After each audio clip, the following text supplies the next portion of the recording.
rí ṣe o mi ò rò wípé Imam Toliatu lè rí condition yẹn mi ò rò pé wọ́n lè rí ṣe o torí pé àwọn condition yẹn ní agbára ó ní agbára gidi èyí tó le jù ń bẹ tí mo mọ̀ òun ni pé wọ́n ní kí Imam Toliatu lọ ṣe kíni kó lọ gba clearance wá láti ilé Ayílára mi ò dẹ̀ rò pé yẹn lè possible láyé mi ò rò pé ilé Ayílára lè fún mọ́mù ní clearance o I'm not sure but àwọn mùsùlùmí tàbá fẹ́ jẹ́ kí peace kó reign nílùú Ògbómọ̀ṣọ́ ẹ jẹ́ ká stop láti máa bú sọ́wọ́n Ògbómọ̀ṣọ́ o gbogbo ilé bú sọ́wọ́n Ògbómọ̀ṣọ́ nítorí ọ̀rọ̀ ìmọ̀mù help situation yìí o ẹ dákun ni o ẹ dákun seriously gbogbo mùsùlùmí tẹ̀ ń pariwo tẹ̀ sọ pé ẹ ń jà fún mọ́mù tẹ̀ wọ́n ń bú sọ̀hún Ògbómọ̀ṣọ́ tẹ̀ ń bú ọba tẹ̀ ń bú wọn odidi sọ́wọ́n of Ògbómọ̀ṣọ́ kábíyèsí o kábíyèsí o kábíyèsí o tádé pẹ́ lórí kí bàtà pẹ́ lẹ́sẹ̀ kéèyàn máa fún irú sọ̀hún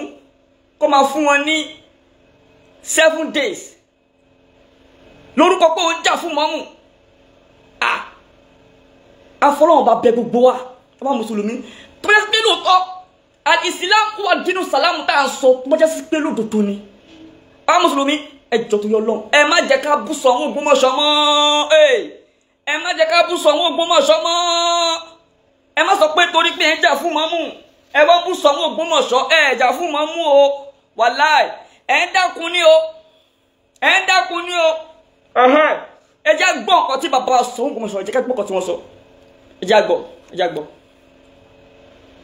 December ló ṣe máa pé 1 year tí mo jẹ ọba so mo rí pé ọ̀pọ̀lọpọ̀ nǹkan wà tá a ṣe ní láti kọ́ àti láti mọ̀ nítorí tí máa ń mọ̀ owó ilé òtí ẹni ṣẹlẹ̀ mọ́ but ká ní mo mọ̀ nígbà tí gbogbo ilé ìbẹ̀rẹ̀ ó wá di pé àwọn èèyàn wá láti Ẹ̀pẹ́ wọ́n wá láti Ìbàdàn Èkó láti parí ọ̀rọ̀ wa níbí a sọ pé kò ní ṣẹlẹ̀ bẹ́ẹ̀ but àgbọ́n tán à ń gbọ́n lọ díẹ̀díẹ̀ ní àdẹ̀ṣẹ̀ débì ní so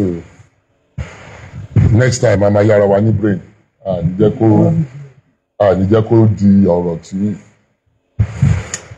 àníjẹ́ kó débì lágbára Ọlọ́run mọ́ kò ní ṣẹlẹ̀ mọ́ àti wípé gbogbo ọ̀rọ̀ social media èmi ò tiẹ̀ mọ̀ pé ọ̀rọ̀ yẹn lè di báyìí but èmi ò mọ meetings tẹ́ ṣe o mi ò dẹ̀ mọ nǹkan tí ẹ jábọ̀ níbẹ̀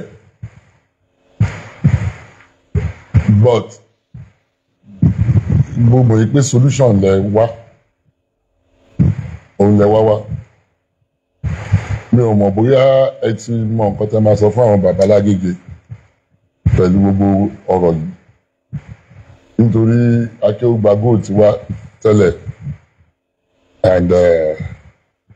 èmi ò mọ̀ bóyá wọn ò ní fẹ́ pé. tó bá ní kí wọ́n fún èèyàn ní award of peace bàbá Akéwùgbà Gold àwọn gangan ní ambassador of peace wàláì bàbá wa Mùlánà Sheikh Mahmoud Taofik Akéwùgbà Gold bàbá yẹn try láyé lórí peace kí peace lè reign in any corner síbẹ̀síbẹ̀ náà adé àwọn kan tó ń bú bàbá yẹn tó ń bú bàbá wa Akéwùgbà Gold pé alábòsí ni wọ́n ṣojú méjì ni wọ́n ṣe gbá kan wọ́n ṣàwo kan síbẹ̀síbẹ̀ adé àwọn tó bú wọn síbẹ̀síbẹ̀ náà bàbá Akéwùgbà Gold stop tàbá wá ambassador of peace wọlé bàbá Akéwùgbà Gold ni gbogbo aṣọ àlágbọ́n nǹkan tí Oba Ghandi sọ báyìí nísìn ẹjọ́ tó fi tọ́ lọ́hùn àwọn mùsùlùmí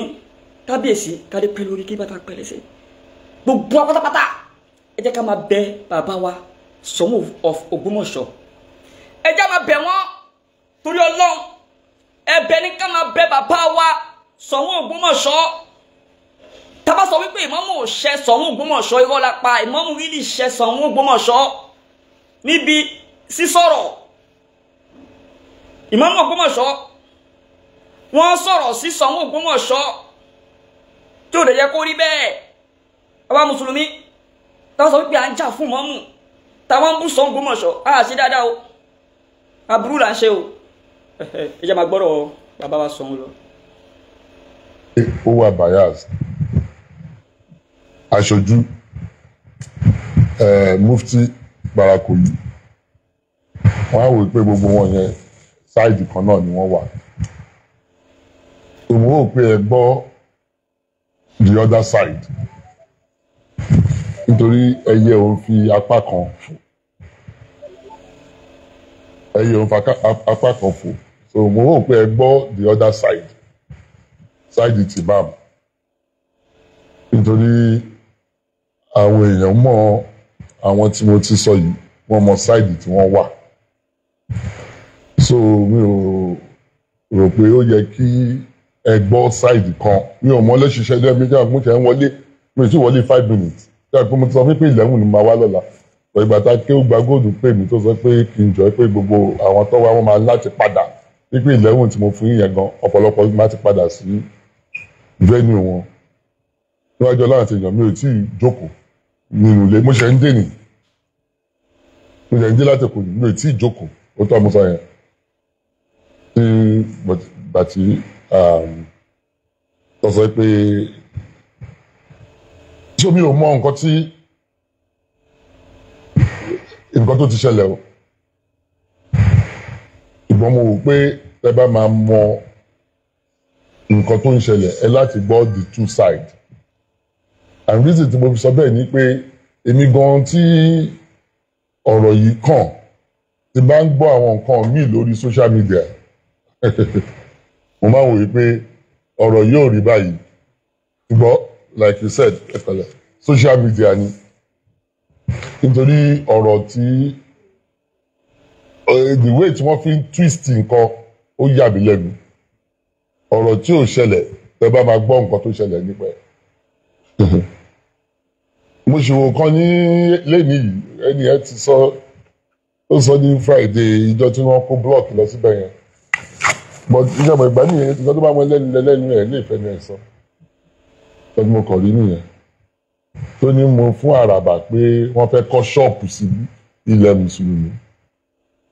wípé mo fẹ́ ja Ògbómọ̀ṣọ́ rí ọmọ wẹ́n tó ń sọ̀rọ̀ náà wọ́n pé tọ́ọ̀gì lélẹ́yìí kí ni eléyìí rẹ̀ nítorí gbogbo nǹkan tó lọ́wọ́ tí ẹ̀ mọ́gbọ́n wa kò mọ̀ dí ọ̀rọ̀ kò mọ̀ nǹkan tá a fẹ́ ṣe ó kàn ń sọ oríṣiríṣi but mo ń wò pé tí orú àwọn èèyàn bẹ́ẹ̀ bá wà ẹ láti gbọ́ the other side wọ́n máa rò pé kí ni Barakoyi fẹ́ sọ kí ni mufti fẹ́ sọ kí ni akéwùgbà gold fẹ́ sọ ìkan náà ni side kan náà ni wọ́n á ti mọ ibi tí wọ́n wà. so mo ń bí yín náà ni ṣé ẹ gbọ́ ṣe interview ẹ bá àwọn other people sọ̀rọ̀. nígbà tí agbọ́pẹ́ ẹgbẹ́ a máa lọ síbẹ̀ tí a bá ti. All right. So nítorí a lot has happened. A lot.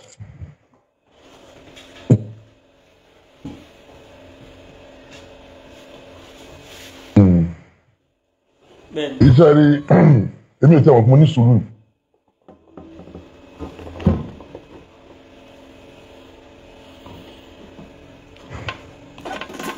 Mi ò mọ̀ pé mo ní sùúrù. Bọ́ wọ́n ti kọ́ mi sùúrù. Ẹyẹ mọ̀ pé bí mo dé yìí wípé èèyàn kan lè máa sọ pé èmi ọmọ aláìjọbẹ̀ ni tó ń jáko sáyà èmi ò bìlí pé èèyàn kan lè sọ yẹn sí ibi tí mo dé láyé mi yìí. Wípé wọ́n fi bisikí wọ́n fi tọ́ mi lẹ́nu wò wípé àtọyìn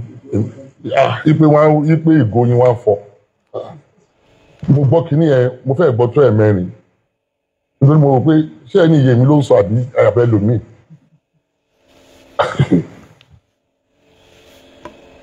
Àlùfáà mùsùlùmí lòun àlùfáà kìrìsìtẹ́nì 31 years mo fi ṣe pásítọ̀. So tó bá yọ 31 years lọ́jọ́ orí ẹ̀ pátá ló ṣì ń wọ̀ káàkiri ìlú. Nígbà tí mo ti ń wàásù kí ọmọ ara sọ fún mi pé rí ọba Ògbómọ̀ṣọ́ tó ń ṣe ọba ìletò kan mo dákẹ́ mo fi ṣoṣù mo fi para ni mo ṣe jẹ́ ìsọ kankan fún yín o nítorí ẹni tí ẹ̀yin ẹyẹ mi sílẹ̀ fi yà ń bì and aṣojú thank you also òun ni pé fún ọ̀rọ̀ yìí láti ní solution 3 things must happen. The first one. Ibi tí à ń lọ gan lélẹ́yìn ṣé mọ̀ pé Oba Ghandi tí gbogbo ọba gbọ́ dáadáa kábíyèsí sọ wípé kí ọ̀rọ̀ yẹn tó lè ní solution wọ́n ní 3 things must happen. Kábíyèsí wá ka àwọn 3 things yẹn nínú àwọn nǹkan 3 things yẹn lèmi ti rí wípé àwọn condition yìí ìmáàmù ò lè meet ẹ̀ ìmáàmù Tọ́lá tó lè meet ẹ̀ nǹkan tó dẹ̀ fa problem yìí ni wípé àkọ́kọ́ ìsọ̀rọ̀ ìmáàmù àtàwọn tí wọ́n láwọn jà fún ìmáàmù níta tó jẹ́ mùsùlùmí tó ń bú Soun àwọn ni wọ́n fẹ́ gbọ́rọ̀ yìí lójú wàláì wọ́n tẹ́bi mọ̀ ní pé gbogbo àwọn mùsùlùmí tẹ́lẹ̀ kálá fi àjọba l'Ógbómọ̀ṣọ́ káṣà máa bẹ Soun ká máa bẹ bàbá Ọba Soun kákọ́ máa bẹ wọn ó gbọ́ àti jẹ̀bi already ànábìnrin kúrò lè akọ́ ọ̀là ọ̀kanu mọ́ ànábìnrin ká sọ òdodo bó ti kó kúrò tó ẹ̀dẹ̀ mọ́ pé èmi dẹ̀rẹ́ yìí olódodo lèmi máa wà àti jẹ̀bi náà kákọ́ máa bẹ Soun bàbá Ọba bó ṣe ní kàn lókù báyìí tàbí abẹ́kálá tọ́ ìní solution kúrẹ́ kí wàhálà táwọn bàbá akígba gold àwọn bàbá arábítà bàbá alágége tí wọ́n ṣe kí gbogbo wàhálà yẹn kó má já sásán àmọ̀sọ̀ máa bẹ gbogbo àmọ̀sùlùmí kẹ́ni bọ̀dì kankan má jáde kó máa bú Soun o àbí kó máa lérí sí Soun anybody tó bá dá ìtọ́nà lérí sí Soun o kó bá mọ́mù sí ni o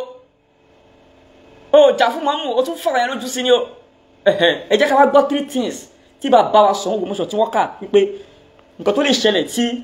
solution máa fi wà ní orí ọ̀rọ̀ yẹn jẹ́ ká gbọ́ 3 things tí bàbá wa Soun kà. tó dẹ̀ ṣe kókó òun ni pé ilé ayé lára wọn láti gba wípé imam ọ̀dọ̀ wọn ló ti wá nítorí yàtọ̀ sí yẹn kò sí nǹkan tó a fẹ́ ṣe ń pẹ́ nítorí òun ló gbé mi débi yìí ìwọ̀sí tí mo dẹ̀ ti gbà wọ́n ti pè mí ní ọ̀daràn imam yín ó pè mí lọ́daràn lórí ọ̀rọ̀ yìí tí mi ò mọwọ́ tí mi ò mẹsẹ̀ èmi ò mọ iṣẹ́ wọn pé mo máa ń sọ pé àlùfáà lèmi náà èmi ò ń lọ sí orí múmbàrí wa láti máa bú ọba 31 years kí mo fẹ́ bú president bú anybody fún ọ̀rọ̀ bíbélì máa lọ sọ́nbẹ̀. So number 1 fún solution o nítorí Ìbà Bógúndé ló sọ pé kọ́ wá s'Ògbómọ̀ṣọ́ kọ́ wá mọ nǹkan tó ń ṣẹlẹ̀ gan. Number 1 ilé ayé lára àwọn ọlọ́gbẹ́mídé nínú wàhálà tí mo wà yìí àsọba wọn wá bá mi ní wípé ìmáàmù ń ṣọmọlé àwọn mi ò tí ì jókòó dáadáa tí wọ́n fi gbéra bá mi mo jẹ́ ṣe investigation tèmi last conversation tí mo ní pẹ̀lú imam nínú yàrá yẹn ni òun àti ìyálóde wa wà ń bẹ̀ àti inú rẹ̀ gbogbo oníkàlẹ̀ wà ń bẹ̀ àti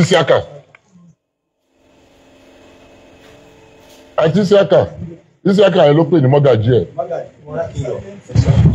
àwọn mo fẹ́ dé ní ọjọ́ Monday ó pè mí ní wípé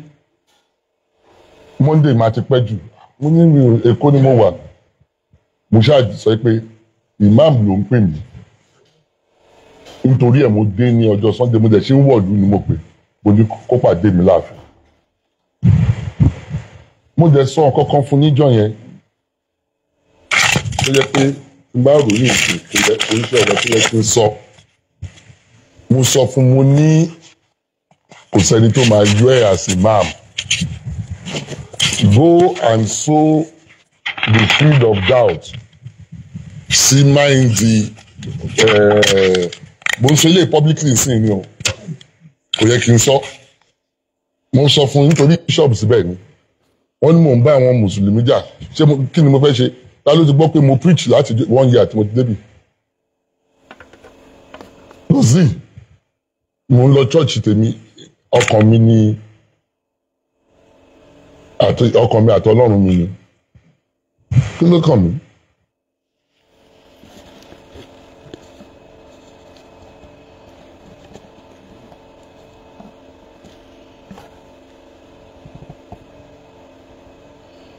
tẹ́rí tá a bá níbo náà lọ́mọ́ra wàláì bàbá wa Soun Ogbomoso wàláì tàláì. 31 years mo. wọ́n gba bàbá gba nǹkan mọ́ra gan o wàláì bàbá gba wọ́n gba ìwọ̀sí bàbá gba mọ́ra ká ní pé bàbá wa Soun ò bá gba ìwọ̀sí mọ́ra ni kódà wàhálà àti ṣẹlẹ̀ o wàhálà gidi tí o ṣe wàhálà kékeré but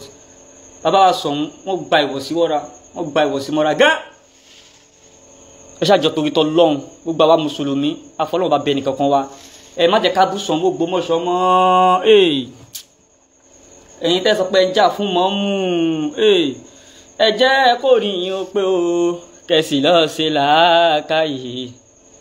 ẹ jẹ́ kó rí yín ó pé kẹsì lọ́ọ́ ṣe làákàyè ẹ̀yin tẹ́ ń sọ̀sọ̀kúsọ sí Soun Ogbomoso wa ẹ jẹ́ kó rí yín ó pé o kẹsì lọ́ọ́ ṣe làákàyè ẹ jẹ́ kó rí yín ó pé kẹsì lọ́ọ́ ṣe làákàyè. ìṣàlùfà tọ́lọ́run tó sọ pé kí wọ́n kò ní sọ bẹ́ẹ̀ ọlọ́run ló sọ fún mi dípé. ẹ̀yin tẹ́ sọ́sọ́kúsọ sí Soun Ogbomoso wa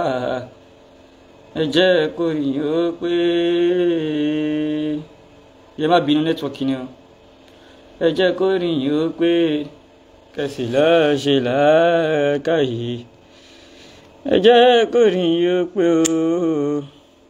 kẹsì lọ́ọ́ ṣe làákàyè ẹ̀yin tẹ́ ẹ ń sọ́sọ́kúsọ. títa fi bí mi rèé òun ló jẹ́ ń wà ìbá Amẹ́ríkà ni mo wà I've been abroad for 30 years mo fi gbé ìlú òyìnbó náà.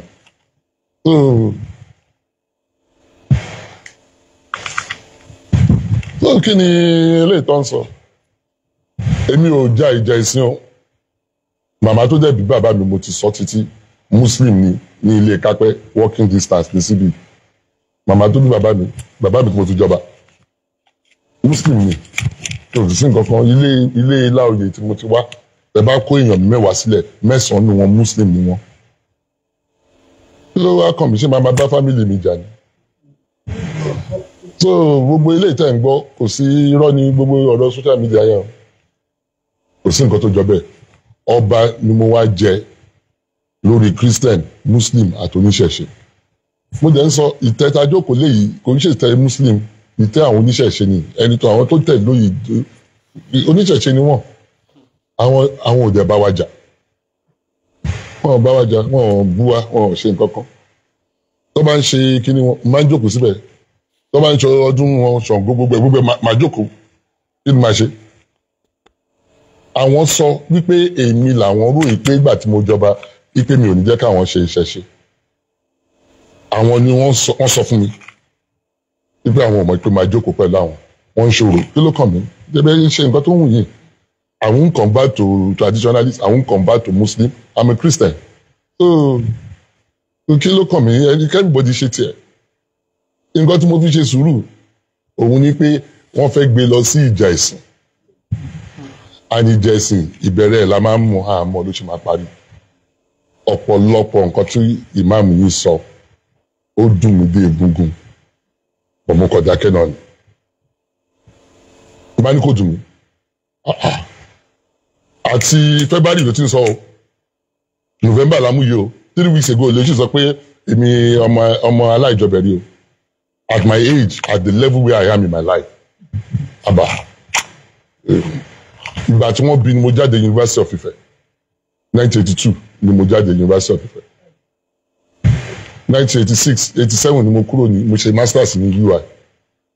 ó wá ń pè mí pé èmi ọmọ aláìjọbẹ̀ rí tó ń jákò sáyà tí bá ní kò dùn mí irọ́ ni mo pa ọ́ bọ́ kí ni mo fẹ́ ṣe kò sí ìgbà tá a fẹ́ kí ìlú wa dàrú nǹkan tó fẹ́ nìyẹn èmi ò dẹ̀ ní fún wọn ṣe I'm not going to allow it wọ́n gbé placard wípé pastor fẹ́ yọ imam wọ́n ní kí ni ọ̀rọ̀ ṣé mo fẹ́ fi bishop síbẹ̀ ní àwọn òpònú tí wọ́n lọ́gbọ́n lórí ṣé Gabriel mo fẹ́ fi síbẹ̀ ní àbí kíní ìjọ tọkùnrin yẹn wá mo ní tó bá sold out nobody will remove it that's the last time tèmi àti ẹ̀jọ̀ jókòó tájọ sọ̀rọ̀ Isaac yẹn wà pẹ̀lú ẹ̀ Isaac yẹn ni mo pè padà ìmáàmù jáde mo ní Isaac padà wá mo ní ẹ lọ help ìmáàmù ẹ lọ help ẹ mo ní kò understand nǹkan tó ń ṣẹlẹ̀ mo sọ pé exactly mo ní kò understand nǹkan tó ń ṣẹlẹ̀ ó sọ yìí pé àwọn family pé tóun bá pé tèmi bá fún òun 20 million gbogbo wàhálà yẹn á tán mo nákùnrin yóò understand ọ̀rọ̀ owó kọ́ leléyìí go and prove yourself that's what you need nǹkan tí mo sọ fún yẹn o mo ní go and prove yourself the next thing tí mo find out ni kó gbé mi lọ sí ó gbé mi lọ court so first one ó láti prove pé ọmọlé Ayélára lòun káwọn yẹn dẹ́gbà pé ọmọlé àwọn. ṣẹ́rí ibi tí kábíyèsí lọ gọ́gọ́ yìí pé Imam tó prove yẹn ẹ má jà parọ́ tọ́ra wa Imam ò lè meet condition yẹn o Imam ò lè meet condition yẹn láyé àwọn ilé ìlàrédèrè ìmọ̀ lè gbà àfi ẹ jẹ́ ká gbogbo wa mùsùlùmí ẹ jẹ́ ká dẹnu bo ìmáàmù kí ìmáàmù tọrọ àforíjì gidi kò ń ṣàforíjì orí mídíà o àforíjì gidi àforíjì kọ́ dẹ̀ juwọ́ ju sẹ́lẹ̀ fọba pátápátá gbogbo ọ̀tọ́ dẹ̀ ti sọ kí wọ́n kó jẹ́ yes táwọn fẹ́ jẹ́ kí ìlú Ògbómọ̀ṣọ́ ní àlàáfíà. Second one ó sọ wípé ọba kọ́ ló ń fi ìmáàmù jẹ so a láti dúró kí ilé ẹjọ́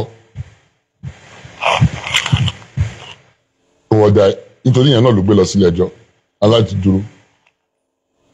The third one. Yeah. Yeah. Yeah. Yeah. Yeah. Mo ti gbórúkọ wọn and the third thing wípé ọba kọ́ ló ní mọ́ṣáláṣí ṣé rí ẹjẹ́ wá sọ kankan fún yín o òótọ́ lẹ fẹ́ gbọ́ yìí o nítorí eminent people lẹ́yìn tẹ́ wá yìí o. ṣé rí number 3 yẹn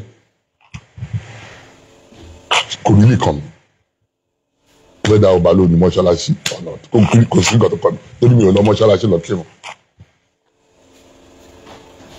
but tí n bá jà fún wá nítorí mo jẹ́ kristẹni bẹ́ẹ̀ ni wọ́n ní ọmọ òkú ọ̀hún ó ṣòro mú lọ oko àárọ̀ tó bá fi síwájú wá ní o fẹ́ kó máa bẹ́ ẹ gbọ́nrin tó bá fi sẹ́yìn wá ní o fẹ́ kí ìkòkò pa ni so kò sí nǹkan téèyàn lè ṣe so tí má ní mi ò yà sí ipò ọba kọ́ ló ń fi ìmáàmù jẹ ṣé mò ń fi bíṣọ̀bù jẹ ni kò sí ìdí mo fi jẹ kí àwọn kọ́ máa ẹni nǹkan tó bá ń wọ̀n kọ́ máa ṣe tó bá ní ọba kọ́ lọ́dún mọ́ṣáláṣí kí ló kàn mí kò sí nǹkan tó kàn mí but tí n bá ṣerú ẹ̀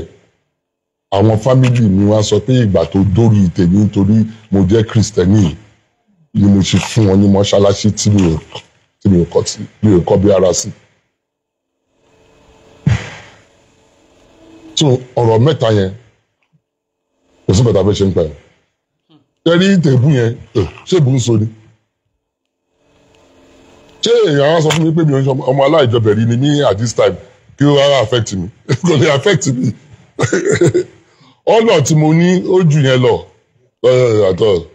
nobody in this world again can define the honour God has given to me kò sí àbí kò sí nǹkan tí wọn lè jẹ l'Ógbómọ̀ṣọ́ tó ju Ṣọ̀ún lọ mo dẹ̀ ti jẹ́ ṣé èèyàn kan wá sọ fún mi pé ọmọ aláìjọbẹ̀rí kò sí ìkòyí ò lè define me kò sí kò lè define me mo ti lọ́lá kí. ṣé wàá rí. mo ti lọ́lá kí tó dé. nǹkan tí mo fẹ́ ká gbọ́ gangan náà ni ibẹ̀ yẹn pé àwọn nǹkan mẹ́ta tí bàbá wa sọ ń kà wípé kí ìmáàmù make sure wípé wọ́n ṣe kí ọ̀rọ̀ yẹn tó lè ní solution o mo ṣe sọ wípé ẹ má jà parọ́ tọra wa ìmáàmù tọ́lẹ̀ ò lè meet àwọn condition yẹn ẹ̀yin tẹ̀lé ń bú ọba Ṣọ̀ún láti ta ẹ̀yin lẹ fà á o ẹ nífẹ̀ẹ́ mọ́ gbogbo ẹ̀ tẹ̀ ń bú Ṣọ̀ún gbogbo pátá ẹ̀ nífẹ̀ẹ́ mọ́mù rárá ẹ kàn ń dá wàhálà kún wàhálà sórí mọ́mù ni wàláì tàláì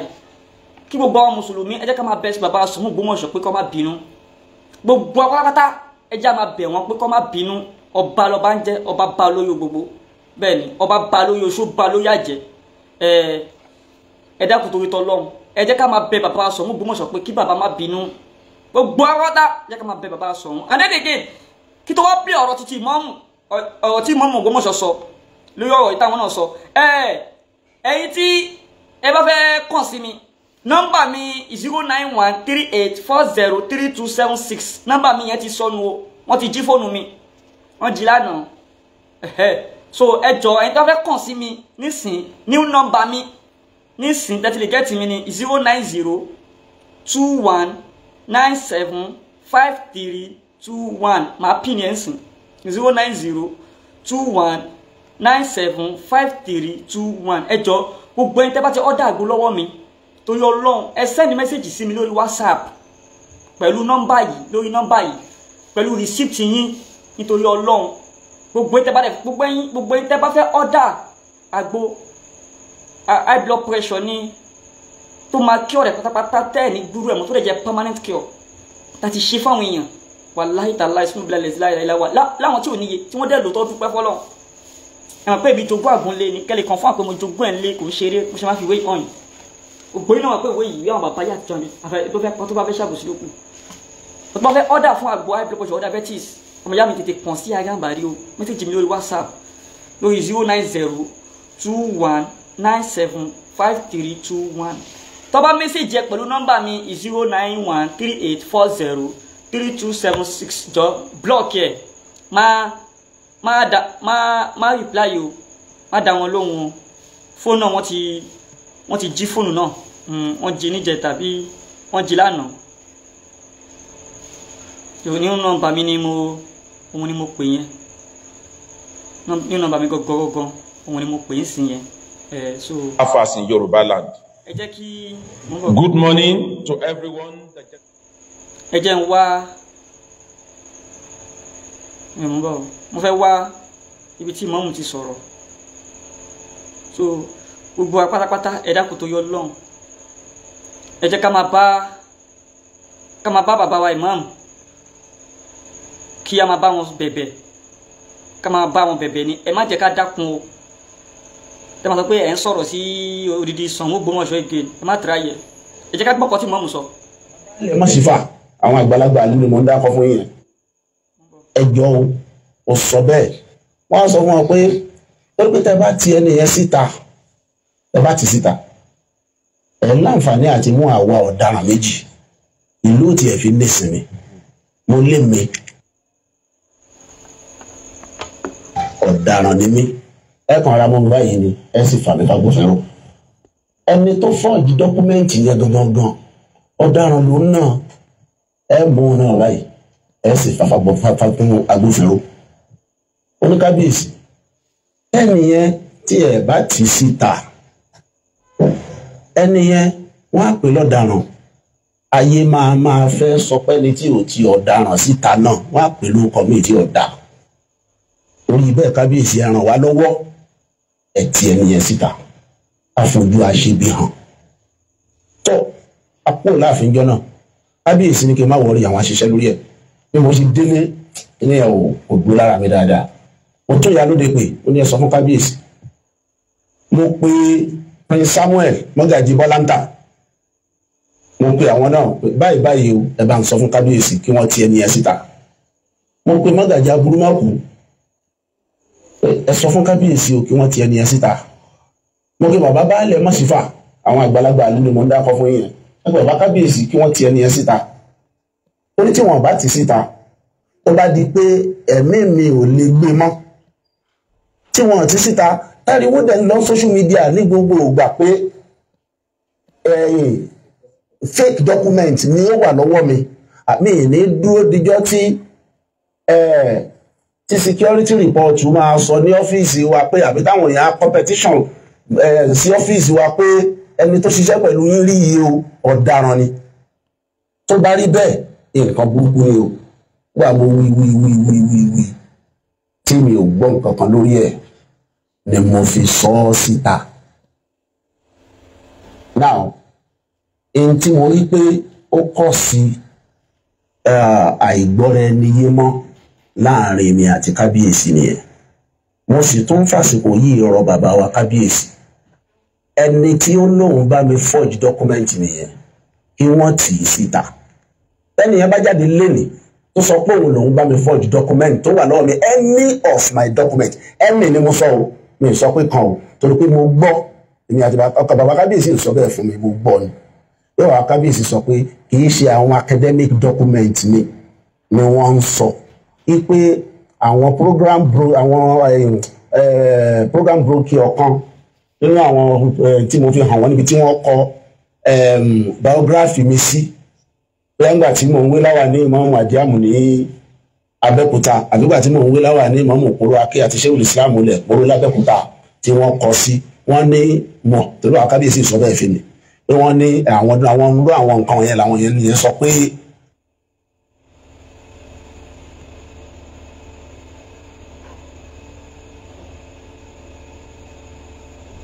àwọn bá mi forge ok wọ́n ní ìtumọ̀ ẹ̀ ni pé wọ́n ní mi ìwé láwà ní àdíá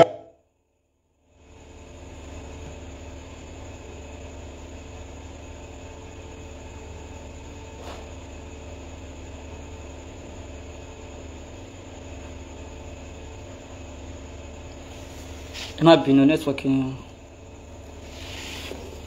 kí ni ẹ lòdì. wọ́n ní Abẹ́òkúta nìyẹn àbí mi ìwé láwà ní ìmọ̀ọ́mù òpóró akẹ́ àti ṣéwùlì Islam lẹ̀ òpóró.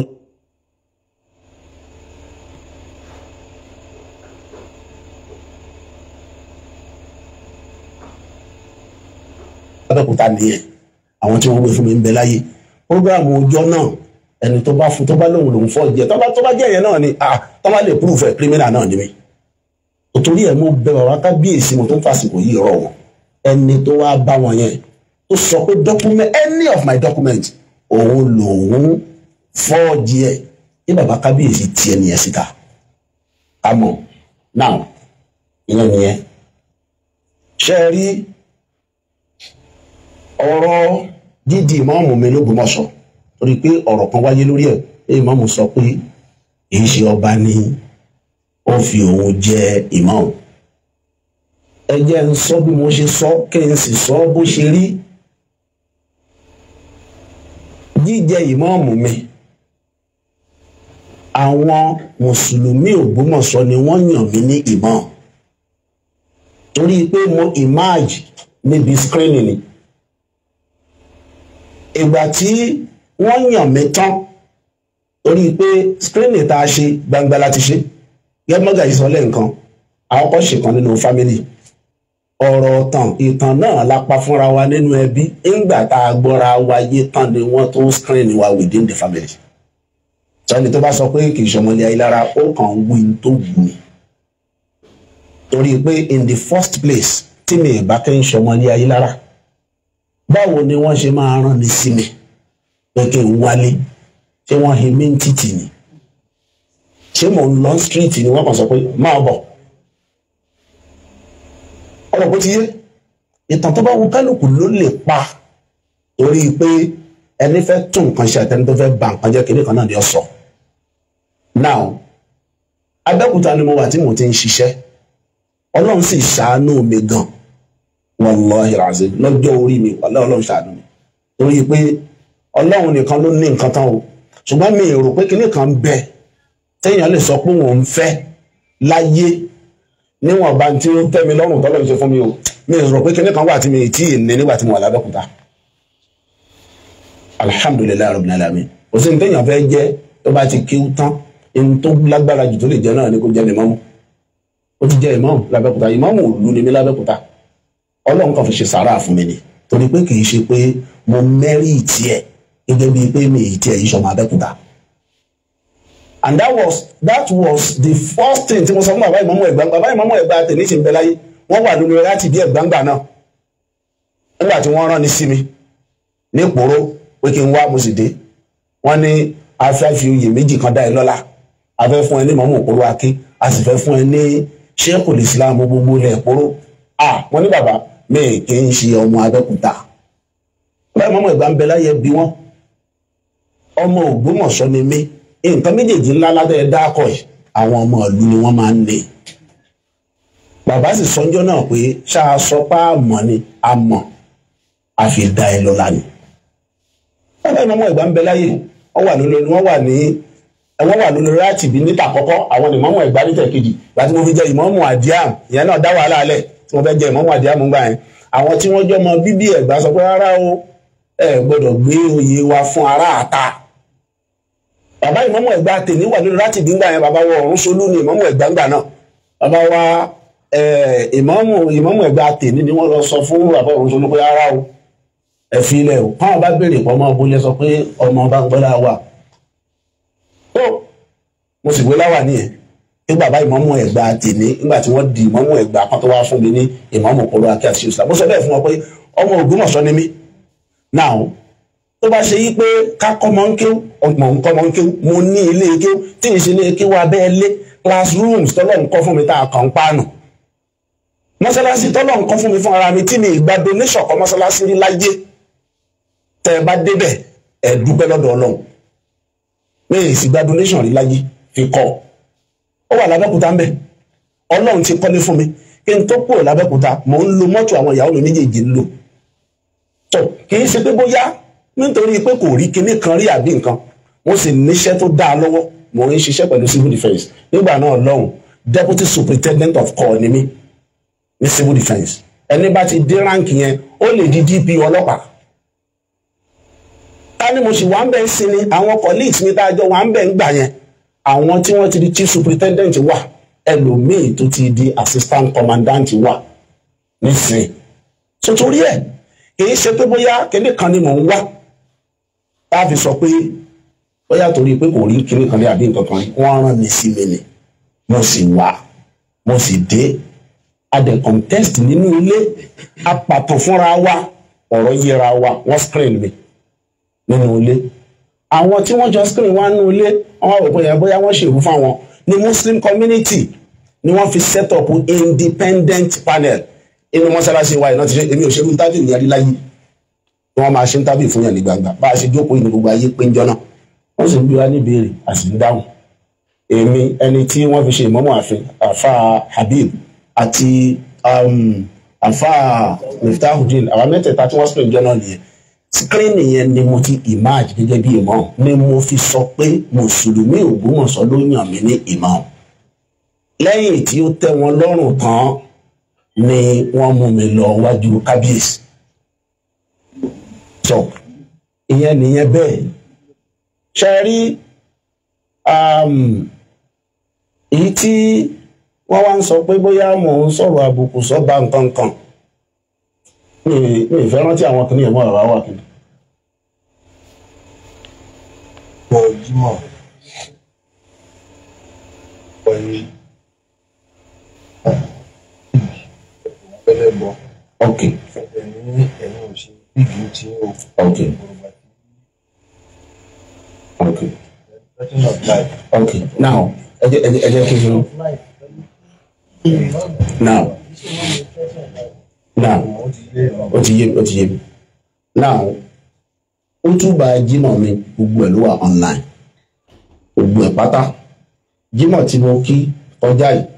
òun ló di 151 òtúbà tí mo ti ṣe gbogbo ẹ̀ wà lórí YouTube ó wà lórí Facebook ó dẹ̀ wà ní Telegram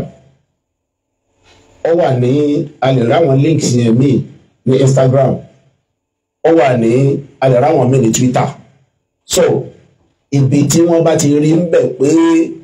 mo búyàn kan mo jáde èmi ò bú ẹnì kankan wọ́n ṣe rútúbà mi ní mo ṣe wáàsí mi ni gbogbo wáàsí mi tí mo dẹ̀ ṣe pátá wọ́n ń kó léètì yẹn lọ́wọ́ ká lè mọ iye ẹ̀ mi ì tí ì mọ iye ẹ̀ ṣùgbọ́n gbogbo ẹ̀ náà pátá kò sí wáàsí mi kan tí mo ṣe láti gbà tí mo ti di imam tí ò sí ní YouTube tí ò sí ní Facebook èyí tó bá gé èébú ń bẹ̀ kan mo jáde àìfi rútúbà búyàn à ń ṣe wáàsí mi ìyẹn nìyẹn bẹ́ẹ̀ ọmọ ìgbọ́ ẹnì kankan pẹ̀lú rútúbà mi. Now League of Mormon Alpha èèyàn ni mo pe League of Mormon Alpha ní ẹlẹ́bọ ó kàn ra ọ̀rọ̀ yẹn ni ogun yóò wò pé kò sí tó ń lè sọ tó ń lè fi wín ní àti yín torí pé ó mọ̀ pé ẹ̀yin League of Mormon Alpha lẹ́wà lẹ́ẹ̀dókòó ló ń sọ pé wọ́n pè yín lẹ́lẹ́bọ kí ló lè bá a bí ló dé wíbẹ̀ ẹ̀yin ẹ̀kan bí léèrè ni pé ó mú fídíò kílìpù ẹ̀ wá ibi tí mo ti sọ pé League of Imam and Alpha o ẹlẹ́bọ nìyí tẹ́nìyẹn ò bá ti rí nǹkan yẹn present ẹ gbà pé ẹ bá fẹ́ tó láyìn àwọn onírọ́ ẹ fi ṣe náà kí ìbò mọ́. lẹ́yìn náà ó ní ẹ̀yìn èmi lèmi ò bá League of Imam and Alpha ṣe yes tó bá jókòrin ló sọ náà kí ìbà onírọ́ lòun náà gbọ́dọ̀ jẹ́ tó bá jọkùnrin ni ó gbọ́dọ̀ jẹ́ náà kí ìbò làám táwọn onírọ́ ìdí ni pé èmi tí ń ṣe League of Imam and Alpha èyí tó di Imam l'Ógbómọ̀ṣọ́ lábẹ́ bàbá wa Imam Ẹ̀gbá ni mo ti ń ṣe League of Imam and Alpha. ẹ jẹ́ ká dúró ń bí tó bá di ìgbà míì ọ̀la lágbára Ọlọ́run a máa continue láti ibi tí láti stop yẹn but gbogbo àwọn mùsùlùmí àti ìmáàmù bàbá wa ìmáàmù Dr. Toliat ẹjọ́ ẹ jẹ́ ká máa bẹ bàbá wa Soun Ogbomoso pé kó má bínú ẹ jẹ́ á máa bẹ̀ wọ́n kò sí kọ́ta fẹ́ ṣe kọjá pé ká máa bẹ bàbá wa Soun Ogbomoso pé kó má bínú kò sí ta lè ṣe kọ́ta ká máa bẹ Soun Ogbomoso bàbá wa torí pé kí ni kọ́ndíṣọ̀ tí wọ́n fún mọ́mù lè mí tiẹ̀ o ká má pàrọ̀ tó ra wa o ilé ayé láwọ̀ lè fún mọ́mù ní clearance o wàláì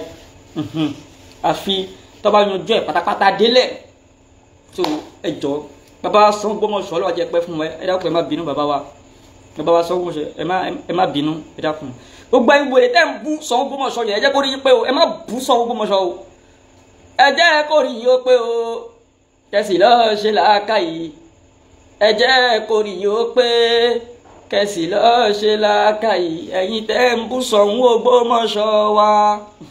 tọ́. My name is Ghandi. I'm a video director and TV producer of Olaoye on African Magic. Keep watching Drivetv. olólùfẹ́ Drivetv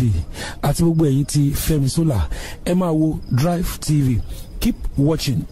Drivetv. My name is Wole Agba. Taking this time out to tell you all that you keep watching Drivetv. What drive ẹ̀wọ̀ ní ògo ẹ̀? What drive ẹ̀wọ̀ fulfilment? What drive ẹ̀wọ̀ bí tó o bá lọ? Ó ní iṣẹ́ rìn. Ibi ni kò máa wò Drivetv. Thank you. Chloe.